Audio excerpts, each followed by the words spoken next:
Sudah bosan Bapak ya? Kita meningkatkan pendapatan masyarakat, kesempatan kerja, lapangan usaha, akses dan kualitas pelayanan publik dan daya saing, ya. Nggak usah berpikir terlalu berat, simpel saja. Cari ciri khas Bapak Ibu di daerah, fokus kembangkan itu. Contoh simpel saja, saya bukan membanggakan daerah Garut, saya simpel saja Garut cuma ada dodol, kulit sama domba, gitu kan? Tapi fokus 3 itu orang pada datang ke sana. Jeruk ya sekarang apa? Bapak Garut Pak ya?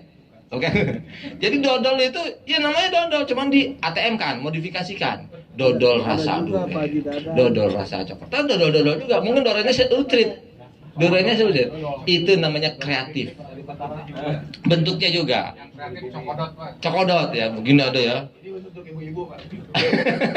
Dodol ibu-ibu. Tapi nggak begini Pak, ibu begini. Ketawa ibu. Jadi simpel contoh ya. Bagaimana dinas pariwisatanya membuat iklan untuk daya tarik ya. Jadi bagaimana UMKM-nya ditingkatkan kualitasnya masyarakat lah. Makanya Bapak Ibu pada saat mengawasi perencanaan OPD harus benar-benar kira-kira program dan kegiatan Anda di OPD apa yang akan dihasilkan untuk daerah. Gitu saja. Karena Menteri Keuangan marah pernah pada saat beberapa tahun yang lalu. Dari pusat sampai desa hanya bisa how to allocate money and how to spend money. Oh, hanya itu doang katanya. Semuanya mayoritas hanya bisa belanja dan mengalokasikan. Tapi nggak berpikir how to get money. Dapatnya dari pajak, retribusi itu kita supaya nggak defisit Bapak Ibu. Ya. Dari orang merokok, ya pelan-pelan Bu ya, pelan-pelan, jangan langsung, pelan-pelan. Tapi punya keyakinan, konsisten.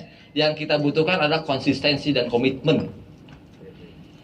Karena kita dijajah oleh Belanda 350 tahun, tapi kita baru merdeka 74 tahun, belum setengah-setengahnya acan, sepertiganya pun, kan?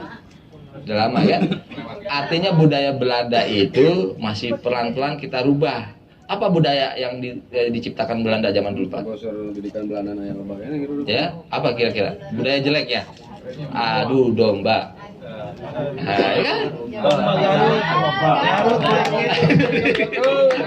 Nah itu pelan-pelan kita kikis, jangan adu domba kita.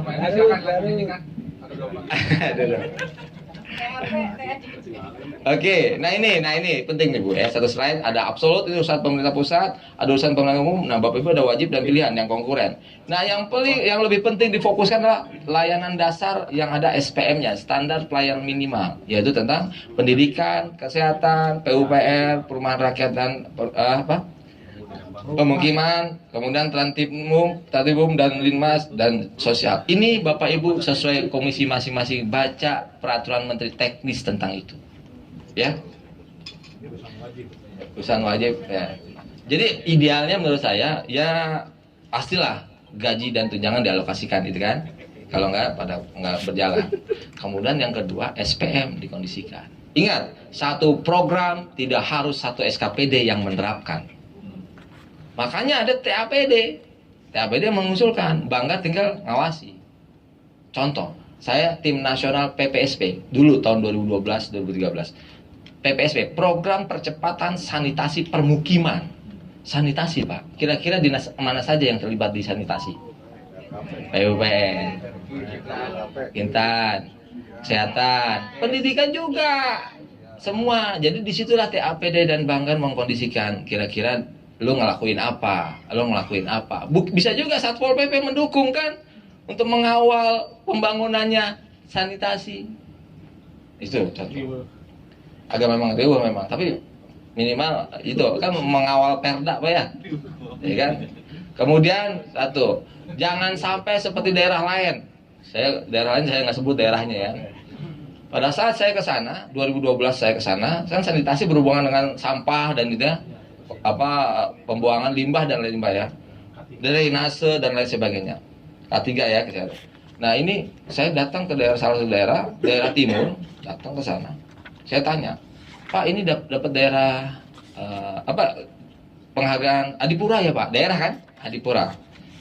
Iya Pak, kota kita dapat penghargaan Adipura dari pemerintah pusat. Oh iya, tahun berapa Pak? Tahun 2009 Pak. Sekarang 2012 udah enggak Pak. Coba. Artinya apa?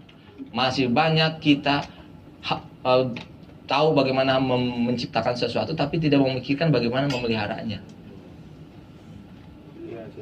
Saya tanya 2009 apa yang terjadi Pak? Kok bisa dapat Adipura? Karena TPA-nya, tempat pembuangan akhirnya masih kosong baru. Iya. 2010 masih lumayan setengahnya keisi. 2011 masih sudah penuh. 2012 udah nggak dapat. Artinya nggak berpikir 3R, reuse, reduce, recycle. Ya, reuse dibudayakan. Sekarang di DKI sudah membudayakan. Anak sekolah tidak boleh membawa minuman botol. Warung nggak boleh menjual minuman botol. Sekolah menyediakan air galon. Dibudayakan kepada orang tua murid bawa tumbler. Nah, itu Pak, pelan-pelan mendukung pemerintah itu Pak. Oh, biasa ada konflik lah antara pedagang warung ya dengan itu. Oh, konflik, tapi tetap aja sampai akhirnya ada galon disiapin, itu air selalu habis, yang menghabiskan tukang warung. Setelah dilihat di sisi, ya itulah today's problem become from yesterday's solution. Tapi pelan-pelan membantu. Ini bisa diterapkan di daerah Bapak Ibu di Jawa Barat, kabupaten kota ya. Budayakan, ingatkan kepala sekolah, bikin surat perintah, surat edaran, sudah membudayakan buang sampah harus jelas, jangan bawa botol yang plastik. Kan setiap botol ada tulisannya kan, apa? Ada berapa kali recycle Pak ya? Dibentuk-bentuk, tapi kalau kawin enggak apa beling enggak kan Pak. Maka sekarang sudah mulai di Aqua, setiap Bapak Ibu ke restoran pakai botol, yang botolnya bisa dibawa ya, itu beling botol beling. Nah itu bisa Bapak adopsi, pengalaman saya di daerah lain, jadi dibudayakan. Oke. Kesehatan juga. Nah kenapa ini yang dijadikan SPM? Karena artinya dari mulai lahir kan kesehatan dari ibu hamil kan, ada SPM-nya Pak ya. Berapa bulan? Dari ibu hamil sampai melahirkan, sampai anaknya sekolah, anaknya bekerja dan rumahnya layak, dan mereka hidup sampai panjang umur, itu artinya akan meningkatkan pajak nantinya. Ya kan? Jangan sampai mati tengah jalan, belum 17, belum bekerja sudah mati. Jangan sampai, makanya harus kolaborasi gitu. Itu meningkatkan pajak negara dan retribusi kalau bayar bawa ini ya. Syukur-syukur nanti ada kebijakan daerah, saya out of the box nih ya. Ojol jangan parkir di pinggir jalan, harus masuk ke mall lobinya, sehingga dia ambil karcis, bayar karcis. Walaupun yang bayar nanti penumpangnya. Itu meningkatkan PAD Pak, out of the box ya. Iya, pokoknya kondisikan budaya pelan-pelan. Pelan-pelan Bu, sabar Bu. Ya. Iya kan? Berarti bagaimana caranya? Caranya mungkin Pamdal di mallnya melarang untuk berhenti di sini, nggak boleh. Batasnya, nggak apa-apa lah. Itu memang cari cara terus lah pokoknya. Ya, pelan-pelan itu. Daripada sekarang kan macet kan Pak ya. Di Kalibata City macet, nggak masuk. Sekarang suruh masuk. Pelan-pelan ingatkan sama masyarakat, Bu, dilarang nunggu di sana. Dulu orang nggak berpikir sekarang bahwa rokok tuh bisa dikurangi, bener kan? Awalnya kan? Pelarangan tetap masuk. Tapi lama-lama malu kan yang perokok kan? Akhirnya sudah mulai. Nggak apa-apa pelan-pelan. Tapi yang penting berkurang. Tapi rokoknya bukan di depan umum Pak. Karena ada perda masing-masing. Pelan-pelan nanti juga akan berhasil ya. Kalau Bapak Ibu menyerah tidak akan berhasil. Bedanya orang sukses sama orang gagal. Orang sukses nggak pernah berhenti, orang gagal berhenti, itu saja. Pelan-pelan. Oke. Iya sih. Tapi ada ruangan khusus Pak. Di bandara kan juga ada ruangan khusus kan? Ruangan khusus. Wah sepi. Oh, yang mati dia doang gitu katanya. Saya juga perokok Pak. Jadi asapnya akhirnya lama-lama nanti berhenti sendiri loh Pak. Ya, lama-lama berhenti sendiri. Sehingga yang pasif tidak tertular. Pelan-pelan. Oke. Ini Bapak Ibu lebih fokus di sini nih biasanya nih, ya kan? selama Perda APBD belum diketuk palu, Bapak Ibu, wah, diskusi musyawarah untuk mufakat, wah, gitu kan. Pokoknya Bapak Ibu sampai sini aman lah, sedap. Sampai Perda APBD sedap sudah. Tapi nanti pada saat sudah Perda jadi, DPA ada, biarlah mereka yang mengeksekusi. Bapak Ibu cukup mendoakan. Diawasi, diingatkan. Tapi tidak menjatuhkan, diingatkan. Makanya tiap 6 bulan ada laporannya, ada prognosisnya kan gitu Pak ya. Diingatkan. Tentang pengelolaan keuangannya biar BPK yang meriksa. Ya, kita hanya sampaikan. Oke. Ini sudah RPJMD, RKPD, Pedum APBD. Nah, ini Pedum APBD oleh Menteri Dalam Negeri setiap sekitar bulan Mei dan bulan Juni. Ada. Bapak Ibu mungkin yang lupa atau baru, saya ingatkan, setiap bulan Mei dan Juni Bapak Ibu harus cari peraturan Menteri Dalam Negeri tentang pedoman penyusunan APBD. Kalau yang terbaru yang sudah lewat ya, Permendagri 33 tahun 2019 untuk APBD 2020. Berarti 2020 nanti ada keluar lagi untuk 2021. Itu sekitar bulan Mei dan bulan Juni. Ternyata tidak semua OPD paham itu juga Pak, kecuali bagian perencanaannya. Saya curiga zaman dulu yang dibuat pinter hanya bagian perencanaan dan bagian keuangan.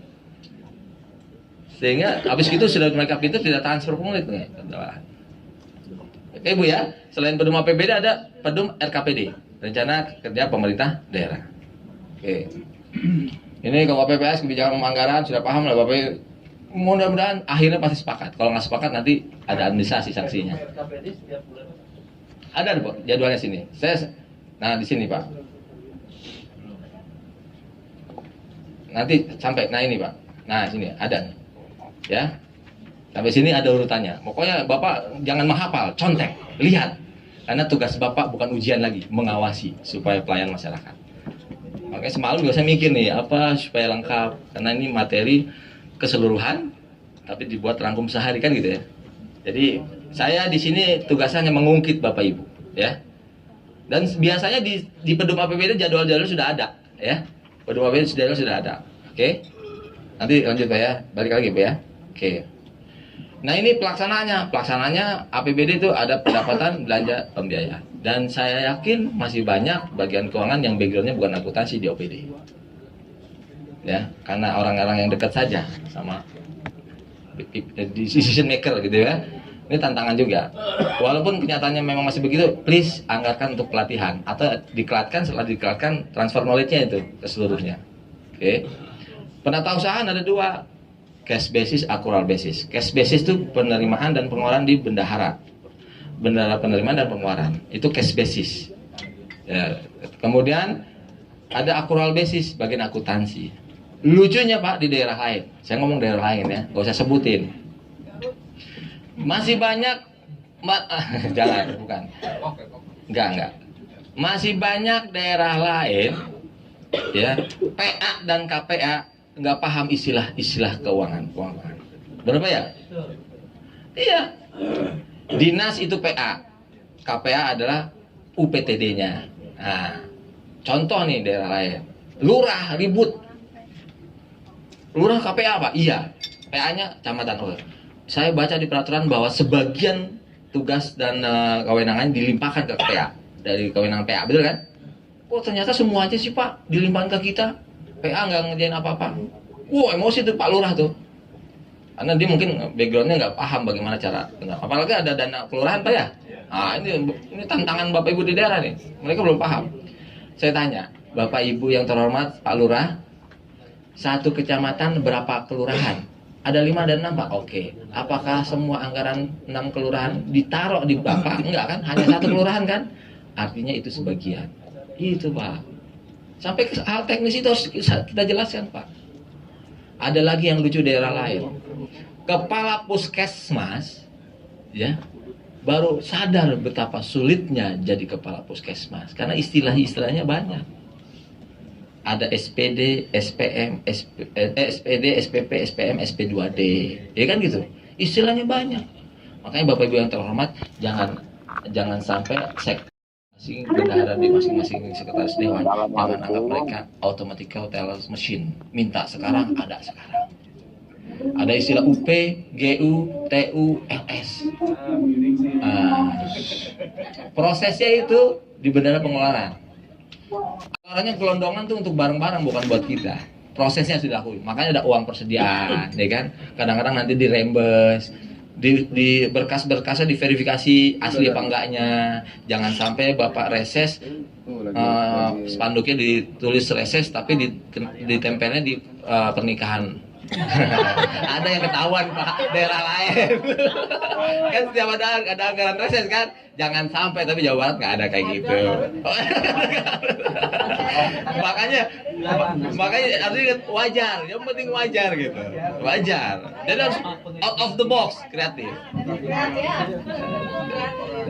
Tapi daerah lainnya bukan Jawa Barat ya, benar Pak, ketahuan sama sektuannya nggak dicairkan.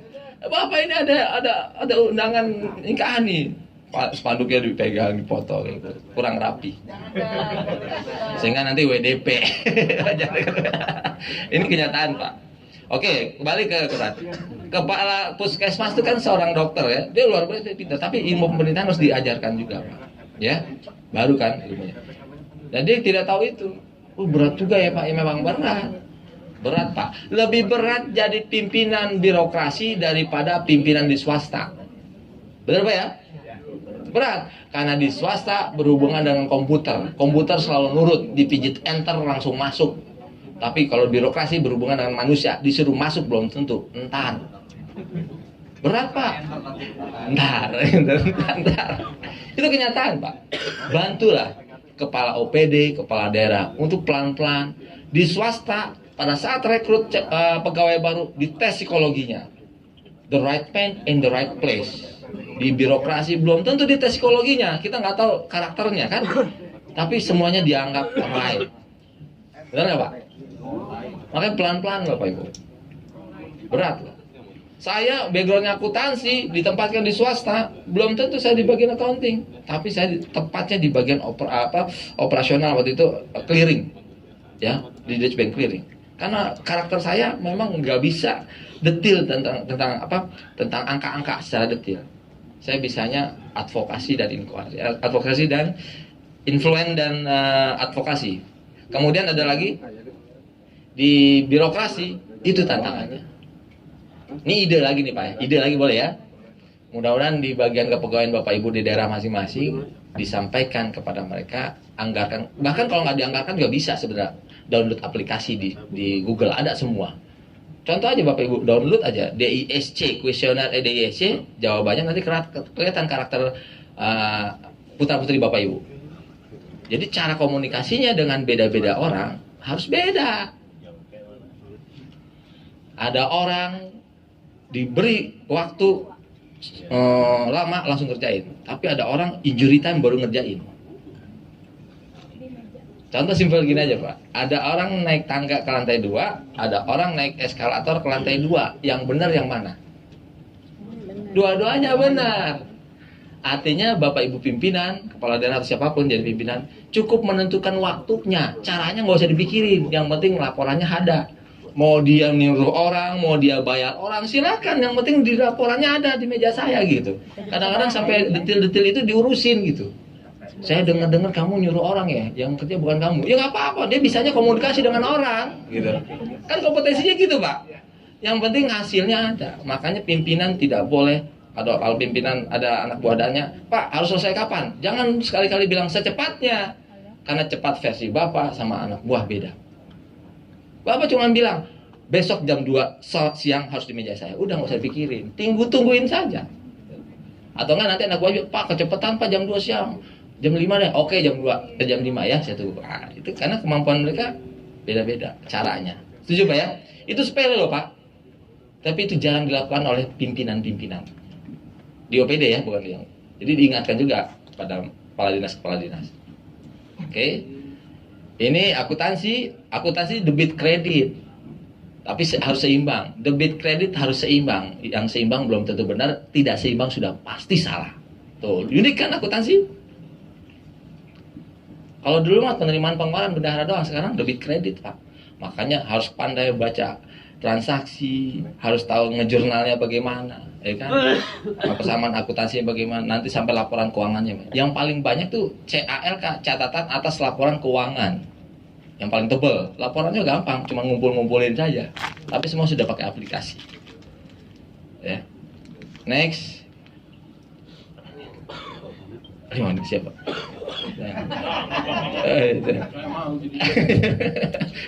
Oke, kemudian pertanggungjawaban ini nanti periksa ada LRA, LPSA, dan ini semua ada, Bapak Ibu bisa baca di PP 71 2010 dan di Permendagri PP 71 tahun 2010 dan Permendagri 64 tahun 2013.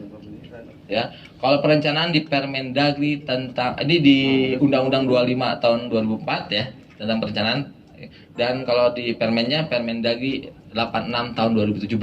Kalau dulu 54 2010 diganti sekarang Permendagri 86 tahun 2017.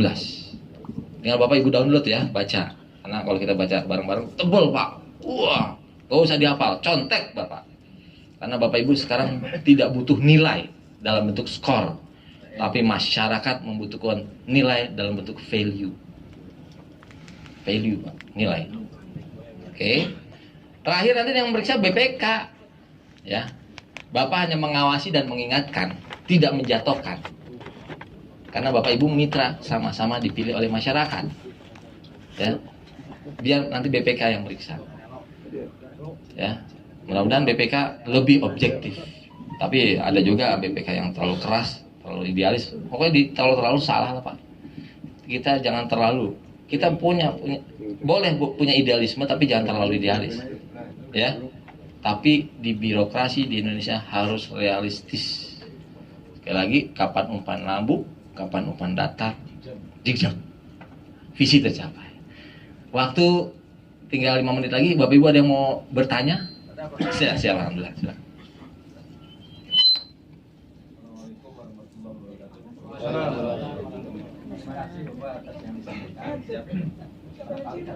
Salah satunya kalau di daerah itu adalah harmonisasi. Betul.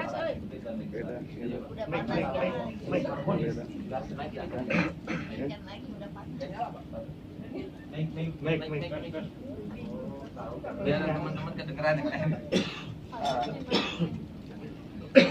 Ya pakai kabel aja Pak Putat. Tadi nyalain lah. Ada ya? Yang nggak pakai kabel mah. Ini namanya disharmonisasi. Itu Bapak logatnya Jawa Pak?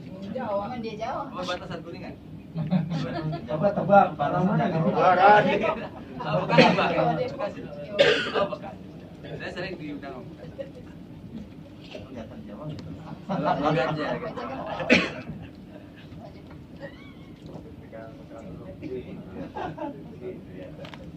Temennya tadi. Ya, Bapak langsung aja. Waktu sudah habis. Dari solusi silakan Pak. Maaf. Waktu sudah habis. Jadi karena tidak harmonisnya antara kita dan eksekutif, maka tidak jalan dengan program bangsa. Kita ingin yang nanya yang teknis aja nih. Siapa? Kapan sebetulnya planning dan budgeting itu bisa dibuka dan Wah, pertanyaan yang sensitif. Kalau itu kan teknis kan ya. Yang kedua, Saya dalam bukain. konteks perencanaan itu salah satu bidang perencanaan metode atau pendekatan perencanaan adalah perencanaan politik. Ya. Dengan undang-undang. Ya. Sejauh mana Dewan bisa masuk ke dalam perencanaan politik? Dan munculnya kalau di kita sekarang dulu bahasanya aspirasi, sekarang masuknya Oke, kreatif ya. pokok-pokok pikiran. Nah, pokok-pokok pikiran itu juga ternyata politisnya harus ada pendekatan antara ya harmonisasi antara sisi dan Kesepahaman. ya kesepahaman. Indonesia. Ya, Indonesia. Iya. Yang kedua ya, juga akan menentukan setiap daerah berapa fokus yang akan diberikan kepada legislatif ya. Nah, kalau ada misalnya acuan, dari mana kita mengambil besaran fokus tersebut? Karena kita tidak munafik. Karena kita jadi anggota dewan itu karena punya partai, kemudian punya konstituen. Yang jelas tidak ujung-ujung keseluruhan ada relawan yang selama ini yang harus kita perjuangkan itu. Itulah kita menempatkan posisi. Jadi kita percaya dengan demokrasi. Hidup kokir. Saya harus jawab gimana, tapi nggak mau saya. Jawab yang jujur, Pak. Ya, siap. Yang ketiga, Enggak, Pak ya. ya, satu lagi ya. Ya, siap. Ini juga masih teknis ya kalau yang ini sudah Pak Kop terbahas bokir tuh. yang ketiga itu kewenangan DPRD di dalam membahas awal PPAS. Apakah ini kita bisa berikan sampai satuan tiga lah istilah itu. Karena kan sebenarnya kita paham betul dari mulai RPJM, kemudian RKPD, masuk ke PPAS. Kan kita masuknya kalau itu masuk ke PPAS. Kita masuk ke PPAS. Jangan kan yang lain dibandingkan sekaligus itu itu masuk di satuan tiga dong. Padahal kan kewenangan kita sudah ada perubahan. Gimana kewenangan kita terhadap pembahasan Oke. Terima kasih Bapak. Tepuk tangan Mas Bapak.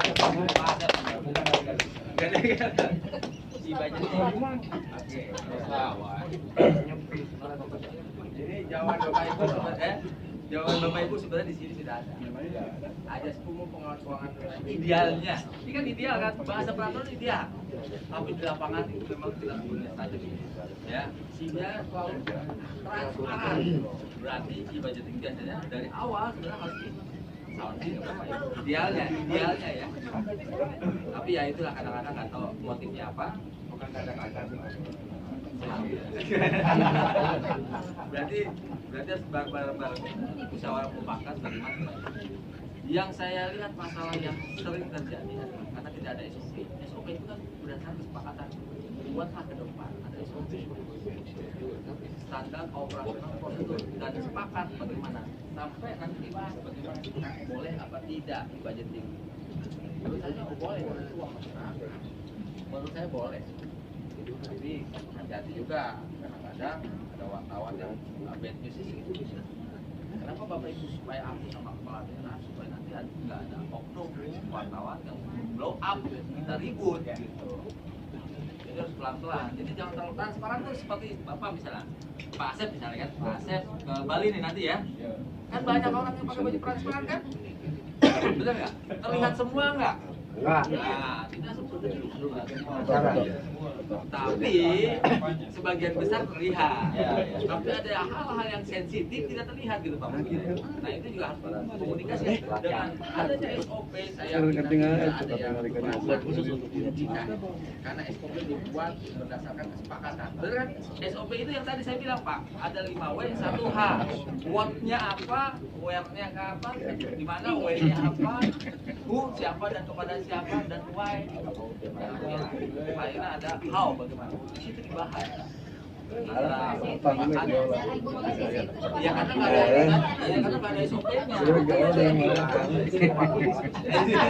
Tapi sama Pak, semua masalah di daerah sama seperti itu.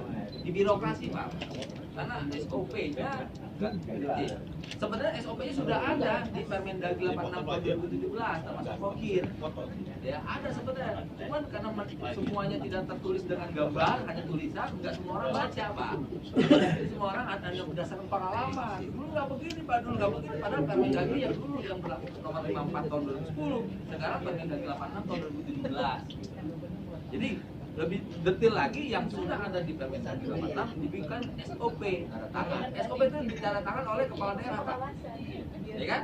Sepakat kita SOP tentang budgeting, SOP tentang RAPBD sampai terbentuknya tentang APBD. Digambar ada kesepakatan. Pelan-pelan. Tim ahli Bapak saja yang bergerak sama tim ahli kepala daerah buat SOP. Bapak kasih masukan. Tapi jangan biarkan mereka sendiri yang membuat, Bapak awasi gitu. Sehingga nanti ada kesepakatan. SOP, standar operasional prosedur. Tulis yang kita lakukan yang kita tulis. Itu maksudnya. Setuju Pak ya? Itu solusinya. Karena semua itu memang saya bilang kita Solusinya bagus tapi prakteknya pelan-pelan Pak. Kalimatnya mudah-mudahan lebih mudah gitu. Kalimatnya mudah-mudahan lebih mudah. Pokir di Permendagri 6/2017 itu paling lambat seminggu sebelum musrenbangda ya Pak. Benar kan? Jadi jangan sampai Bapak Ibu terlambat dari situ. Masukkan. Makanya ada SOP-nya juga supaya tidak telat memberikan pokir, harus tahu dari Bapeda TAPD kapan musrenbang daerahnya minimal diketuk Bapak sebelum pada APBD diketuk palu gitu Pak. Kalau Bapak Ibu terlambat masukin nanti di APBD perubahan atau enggak tahun berikutnya gitu Pak. Makanya kita harus duduk bareng. Biasanya terjadi debat yang tidak terselesaikan karena semua berdasarkan pengalaman dan merasa ahli masing-masing, padahal peraturannya tidak dibaca. Itu Pak ya, itu solusi ya. Terakhir udah boleh dipegang ke provinsi, tapi waktunya ada apa enggak? Makanya caranya harus tim.